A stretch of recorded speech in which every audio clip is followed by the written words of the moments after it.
Bulbul üçün sayır aşkı zor ganimet. İnsan üçün hayatta dost yar ganimet. İnsan üçün hayatta dost yar ganimet.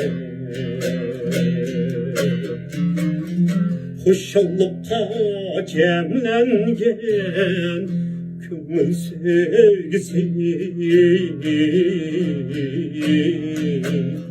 Kürüşkende şirin söz yazar ganimet.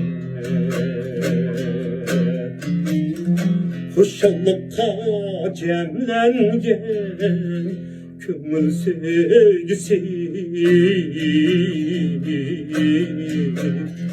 Kürüşkende şirin söz yazar ganimet.